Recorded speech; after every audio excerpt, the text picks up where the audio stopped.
So what's going on, everyone? I appreciate you tuning in to another video.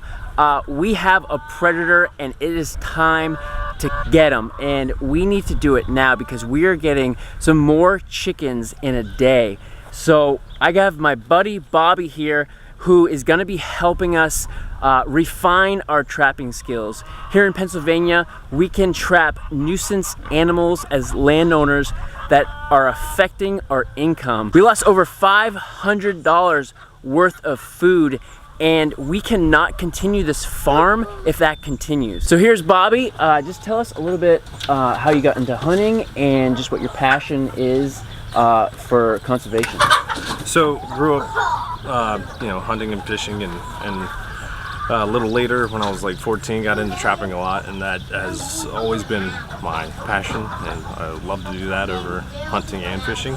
So yes, we're gonna try to trap this animal. I'm pretty sure it's a weasel. Because you were explaining a little bit before is if we do a live trap and then set it free somewhere, it turns into someone else's problem. Yeah, a nuisance animal, if you keep it and relocate it, it usually turns into someone else's nuisance animal. Yeah. So it's good for business, but it's bad for people that are trying to make a living and are making a life out of homesteading or farming. Yeah. Because now it has the taste of blood, and it's just gonna keep coming until everything's gone.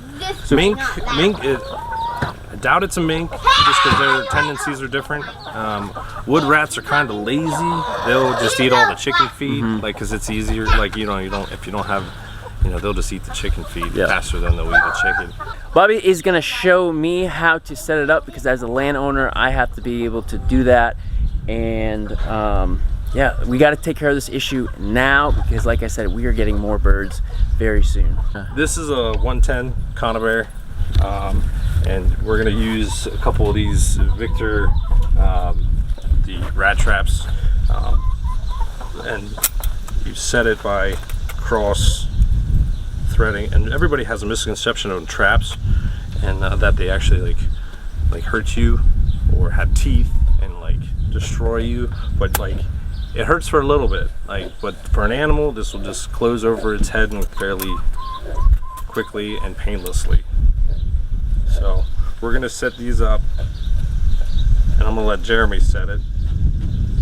And he's the landowner. He can set the trap, and he'll place it in these problematic areas. We're gonna go over exclusion too. That's part of trapping nuisance, especially animals. You put devices. You can make devices or just block areas. So there's some problematic areas underneath the shed, which we will set traps in, the bigger ones, and then on the inside of the shed we'll look where the light's coming through, and we'll address those spots with you can address them with foam or some kind of sealer, caulk, depends how big the hole is. This is a rabbit foot. We're gonna bait this. If it is a weasel, weasels love rabbits, so we're gonna try to, we can wire this one there, stick it through. Why? We're gonna bait this trap to see if hopefully we catch something with it. But the trigger, it has to touch the trigger. It'll pull on the trigger, and it will close on it. Okay. That's the thought behind it. With a baited one, if you don't want to catch the other animals, I would definitely suggest you put it way in and out of the way. Yeah, that's one thing that we're gonna have to figure out, because if we free range our chickens, and so they're gonna get those, I don't know, maybe we could block it off until nighttime comes. Yeah, nighttime when chickens roost, that's when you can uncover these, that you don't get your free range chickens to get their heads in any of these traps. Yes, that's definitely a good option to do. Yeah. Trigger has 3 settings. I usually always pick the middle one. It's just easier. So yeah, and just keep it in the fairly middle. So right down here is where you think. So your chicken doesn't. You think it's going up or living in here? Well, I doubt it's living under there, because there ain't much to live off of, or hide in. Yeah. It's just dirt. I mean, they're Are they ground animal? Yeah, ground, but more like rock pile, wood pile, brush piles, that kind of habitat for them. So it'll squeeze, and then they kind of flip open. Yep, squeeze that one, flip it, and then we'll just make sure the trigger's in the middle, and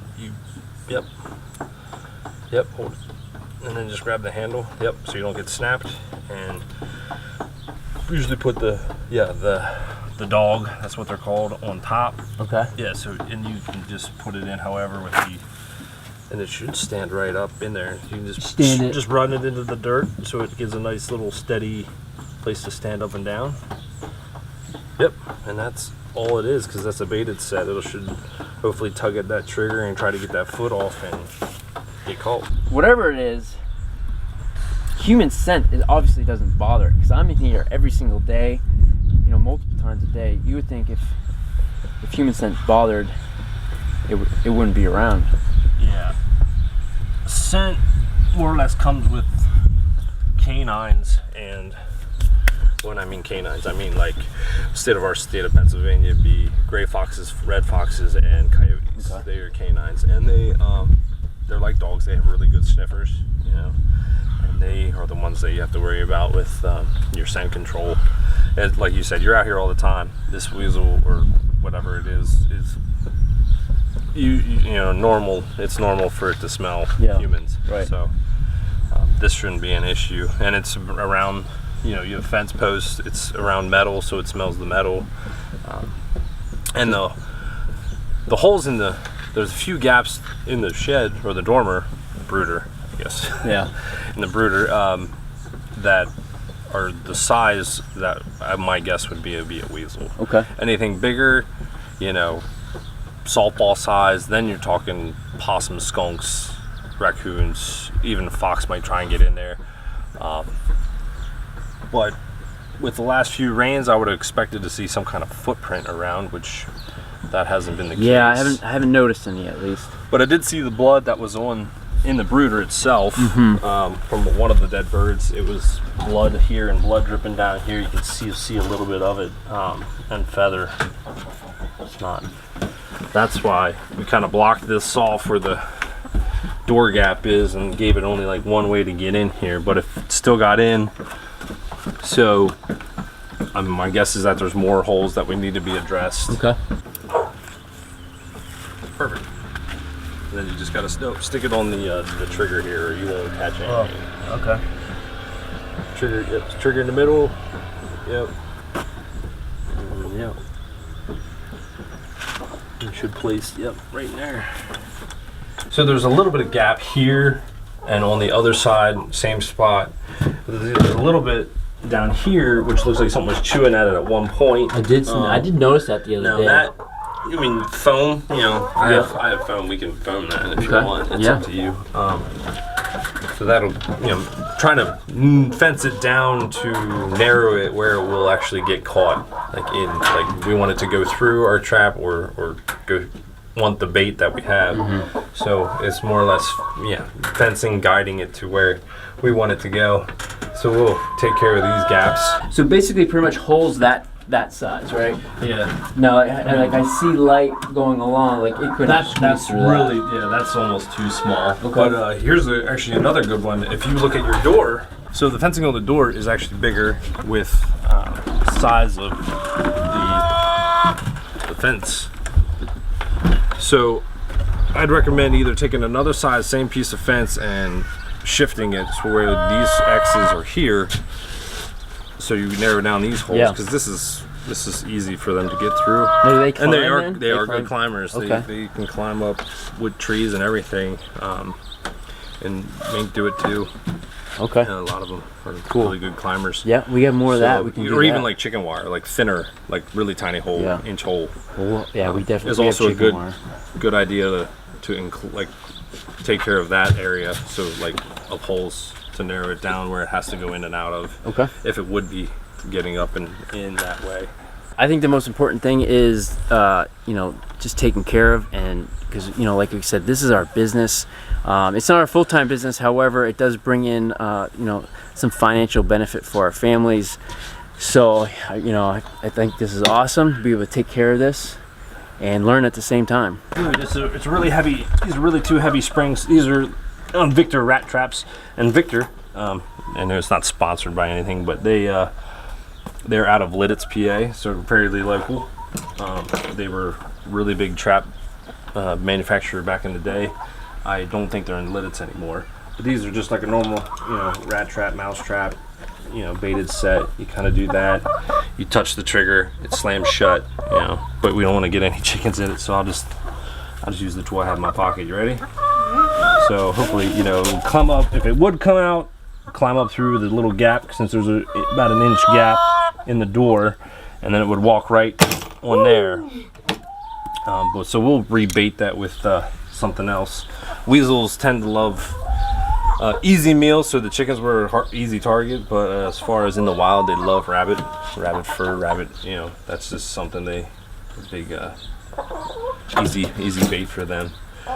Wood rats, I have learned this real quick with my own chicken coop, that the wood rats would tend to just push these traps right out of the way, so I always put a screw in it if you can, or anchor it at some point just to hold it still, because they have a tendency to move lighter, or much lighter, so that's why the boys think it's glued down. All right, with all the traps set right now, we're just gathering materials to block all these holes. Like Bobby said, we want to funnel this animal into one location, and that's where the traps are, so we can eliminate it and eliminate this issue. Right now we're just gathering up some chicken wire. Bobby brought some foam and, you know, just some scrap pieces of wood, just so we can clog all this stuff up.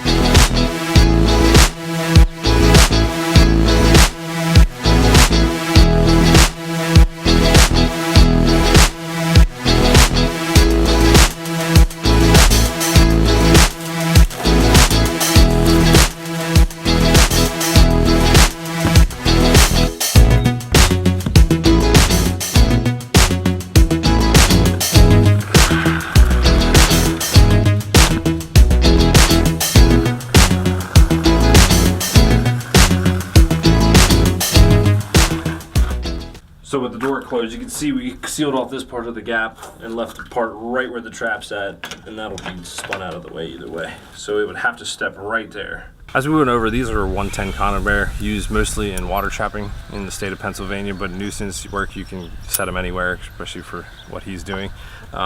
They make these up to size like 330. They count them, the numbers are different, but it goes in size for different species.